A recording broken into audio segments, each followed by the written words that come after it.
You are listening to the WEEM Weekly Podcast. My name is Dylan Brown, and today I am joined with Mr. Pio, who is one of our vice principals here at the high school.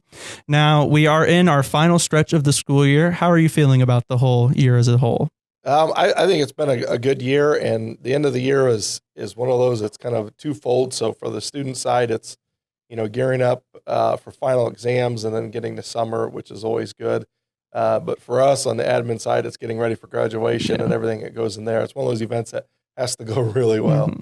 Now, can you just explain briefly what goes into getting graduation organized and all that? It's kind of a year-long process. There's different things you do in certain steps. You got to make sure all the caps and gowns are ordered early on and get all those things lined up. But then as you move across, like towards where we're at now, making sure all the seniors have everything they need in place for graduations with their pathways, making sure all three buckets are filled.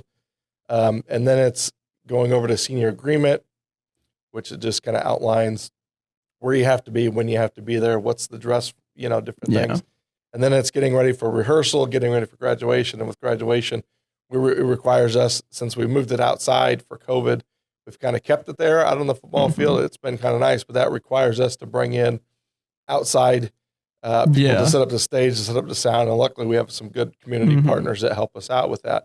But it's a lot of moving parts. You got to make sure all come together at that one time, that one day. So it's a lot of undertaking on the backside to make an event that looks pretty seamless when we do it. Yeah. Now, you mentioned how, first of all, the students have to meet the graduation requirements. What happens if a student does not meet those graduation requirements? It depends what we're looking at here. It depends what it is. So like we've had some students that, if they're a couple classes shy, then they can get them made up in summer school. But if they're within one credit, typically they still get to walk. But if they're more than that, they don't get to participate in the graduation ceremony. But same thing. So they have until October to finish up so they can still graduate on time. Or if it's something in the graduation pathways, we're kind of scrambling to hurry up and try to find ways to get them to meet those things. Now, moving into kind of a year recap, what has been your favorite part of this year? Like I said, I really feel like it's students getting back to that sense of normal. It's been fun, every morning seeing different groups of students hang out together again, students hanging out in the parking lot. Just you see a lot more social interactions. I think that's been something that's been lacking for a lot of students the last couple of years. I think as the year began, I think it was a struggle for a lot of people to be around everybody again. It's like, whoa, we're not used to having the extra 400 people that were virtual the last couple of years back in. I think, there's some juniors that this is their first year they've actually been in the building. But just getting back to that, taking advantage of those opportunities that we kind of overlooked. So just from hanging out with people to more group projects to being at more events. And then I feel like the students have really done a good job of really grasping those things. Yeah. And then kind of on the flip side, what do you think has been the hardest part of this year, or like the biggest challenge you faced? Same thing. I think it was from a student side, everybody coming back together and how to deal with each other. I think it led to a lot of issues, especially first semester compared to second semester. It's been a lot better, but just, not understanding how to deal with everybody again. You're talking about like a lot of conflicts between just students. A lot of conflicts, and it's things that normally in the past, I don't think it would have been such a big deal, but they just haven't been there. So it's those things where you practice getting through that conflict resolution, and it led to a lot of issues with people that normally don't have those issues, or different groups of students that we don't normally see it. But once again, I think that's kind of it's gotten a lot better as the year went on, but and then the school year as a whole, from the school side of things. I mean, we had a change in our leadership and the principal mid-year, which doesn't happen all the time. So it was understanding that change, and got deans, all that good stuff. So we kind of reorganized some things. So things look a little different, and that, like I said, it put some stress on some people and the students as well. And but as a whole, I think it's gone pretty well. Yeah, I think it's gone pretty well. Are you sad to see the class of 23 go? This class I've spent a lot of time with. I mean, you do every year for different reasons. But this class, I think, as a senior group, they came together and wanted to have a true senior experience. They planned the whole homecoming with student council is pretty much senior led. To they're out there having their sunrise breakfast this morning, and They have the senior picnic planned, and getting back to some of those events that prior senior classes the last 3 years didn't have. So they're bringing back some of those traditions again, and I think they've really embraced what it means to enjoy your senior year and make the most out of it. And I from that aspect, I really miss them. I think I've been closer with this group's class officers and some different students in there. So to me, just from a personal standpoint, there's a lot of students you grow close to. So but as a whole, it's been a fun class, and it's excited to see them get back to normal this year. I think too, almost because of how isolated the last few years have been, they've come back reinvigorated, wanting to get the whole senior experience. Oh, absolutely. I could not agree with that more. Yeah. And then, do you think the class of 23 is prepared to be successful in whatever endeavors they end up going off to? I hope so. They've shown that they have some resiliency to them. Yeah. I mean, when you don't know from week to week if you're going to be in person, hybrid, online for 2 years, to the freshman year was cut short. Yeah.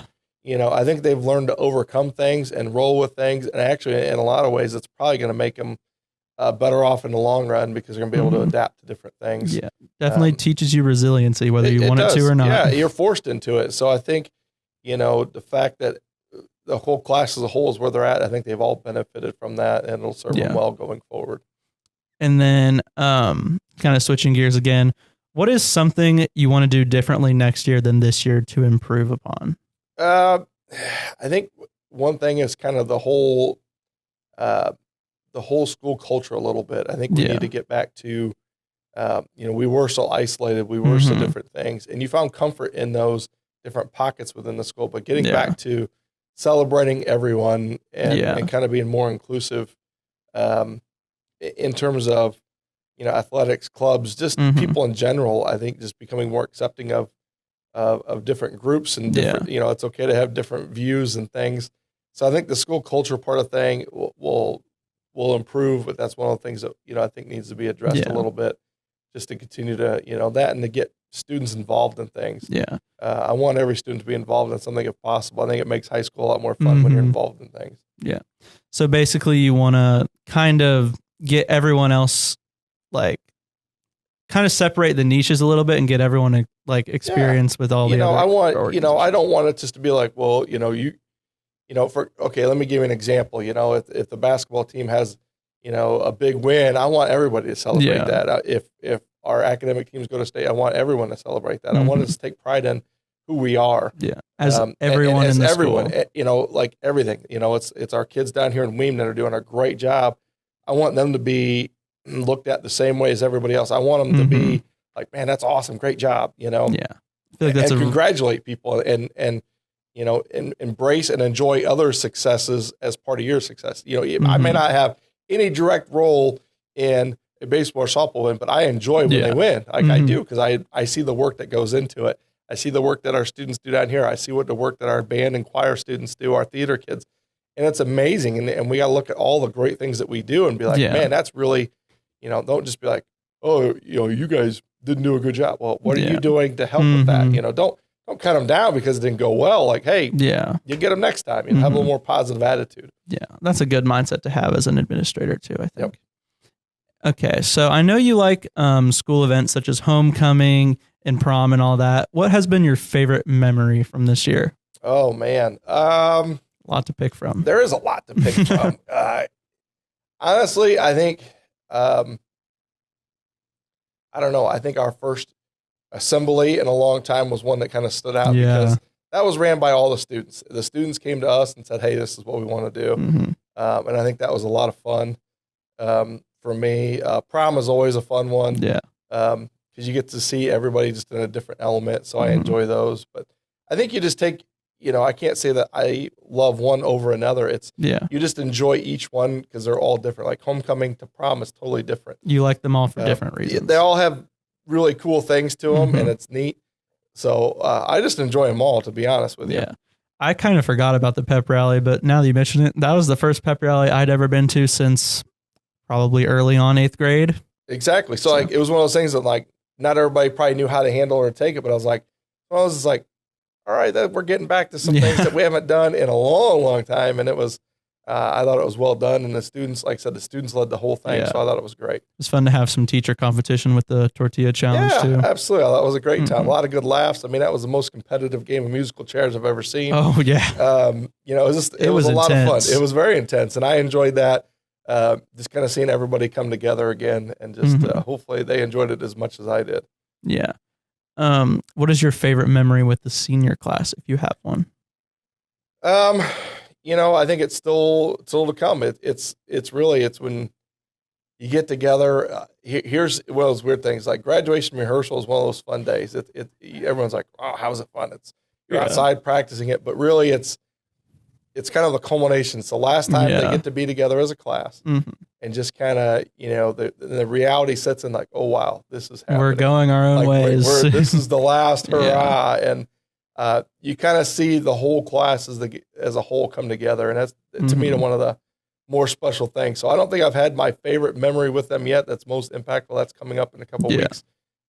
It's one of those. It's a really cool day when it all comes together, and then they have the picnic and things like that, and it's kind of like their last hurrah before they all go their separate ways.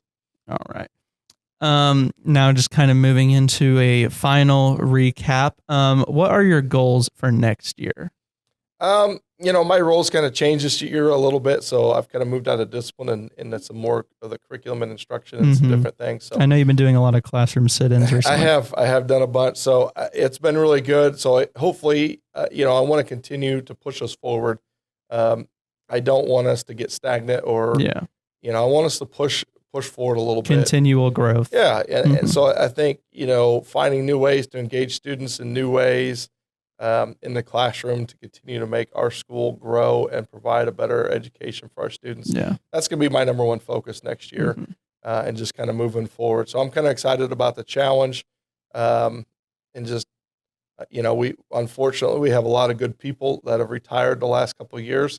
So it's a lot of new faces coming in and just helping them maintain what I feel is a school that really provides a good education for our students. And I want to see it continue to grow and not just be like, well, we're a good school. I want us to be the best fantastic school. Like, that's what I want to be. I want us to be the model and move more closer to that. Yeah.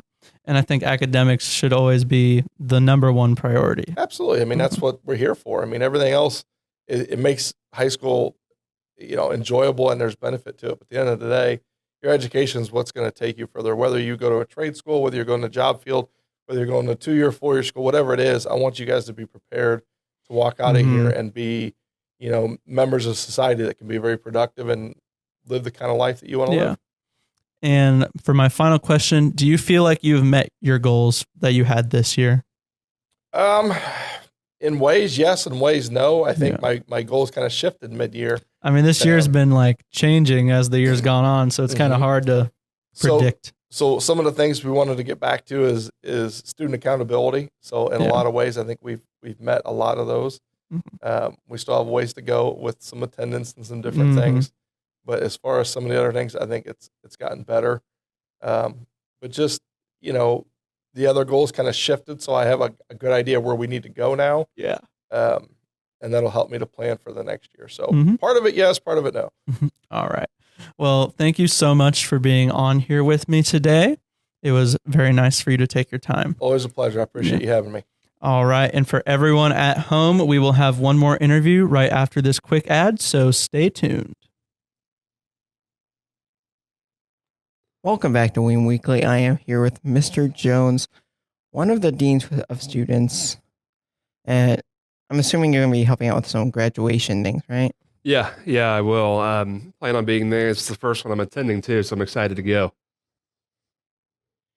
Do you know, about what percentage of students are going to be on track to graduate this year? Because I know some juniors can graduate early. Yep. So I would say our total is going to be about 320. With that number, you have a few people who've graduated early at mid-year. They're going to come back and walk during the celebration. And then also, I'd say a handful of juniors as well, probably about 10. Do you know about what the schedule is going to be for graduation day? Starts at 2 p.m. and when we're done, we're done. So a lot of the pre-planning stuff's already taken care of, like awards, things like that. But 2 p.m. will start, and then however long it takes, and we plan on being outside. So it should be a great day, and a great celebration. Are there going to be any special accommodations for students with disabilities during the ceremony? Yeah. So before we start the ceremony, or even we'll get to the graduation process, students with specific accommodations, if a student needs an interpreter, things of that sort, is handled way before time. And so any students, their specific needs are met before time. That way, we know that everybody's accommodated as they need to be. Is there going to be a rehearsal of the ceremony? Yeah, so we every year we have a rehearsal. It's going to be the 26th at 10 o'clock. Are there any specific rules or guidelines that people need to follow during the ceremony? So what was sent out actually, ironically, right now over the announcements, seniors are asked to sign a code of conduct, which basically gives them the parameters of what they need to do, how they need to act, things of that sort, what to expect, and what we expect them to follow guidelines-wise. Is there going to be a deadline for submitting the paperwork? Yeah, so it's just found in the senior packet. So that packet that's given today will have all that information on there. Are there going to be any scholarships or awards presented? Because I know you said that you guys figured out awards a long time ago. We have a senior award night, which is actually going to be next Wednesday. And we like to do that ahead of time just because for those who are expecting to win an award or who are up for an award, it kind of expedites the process a little bit for graduation because we don't want to take away from other students in their graduation day. So it makes it to where it's a more efficient process for graduation day. And so that's why we have that night separate. How many tickets does each student get to bring people? So the nice thing is with recent years, we've moved out to the football field. And so with the football field, we have pretty much as many people as someone wants to bring, they can bring them. If the weather does not allow us to be outside, we limit each student to 7 guests allowed, basically 7 tickets. So it's a pretty good number for each student. All right. How do all the seniors go around ordering caps and gowns? So we have a company called Herf Jones, and every year they come out around the middle of the school year. It's around January time. They'll have a table set out during lunch, and basically they will get sizes and heights and things of that sort so that the cap and gown fits correctly. I mean, my advice always is to be as early as possible for that in case there's any issues or if it doesn't fit right. And so really it needs to be as soon as possible. If a senior's ordering them right now, they're probably late to the ordering process. So got to get them ordered fast. Are there any rules, or are they allowed to decorate their caps in any way? No, we don't let students decorate their cap just because it eliminates any, if somebody puts profanity on their cap or, something that's kind of suggested, you're not really sure, it just kind of eliminates that gray area. And that's also found in the student code of conduct that seniors are signing right now as well. What would happen if someone is, say, unable to attend the ceremony? So basically every student is given the opportunity to walk if they choose not to. Some students just say, no, I don't need to. So they are allowed to pick up their diploma, and we prefer as soon as possible after the ceremony. They can come in, the following Tuesday if they really want to, and just come and get their diploma. And if anybody plans on not walking, they just need to let us know as soon as possible. That way, when we put all the students in their rows, specifically via alphabet, so it looks nice and it's balanced, and just kind of makes the ceremony, like we talked about earlier, move a little bit faster. Do you have anything else to add on? Nope. Thank you for having me again. This is fun. Well, that's just about everything I have for you, so you can go and say bye. All right. Thanks, everybody.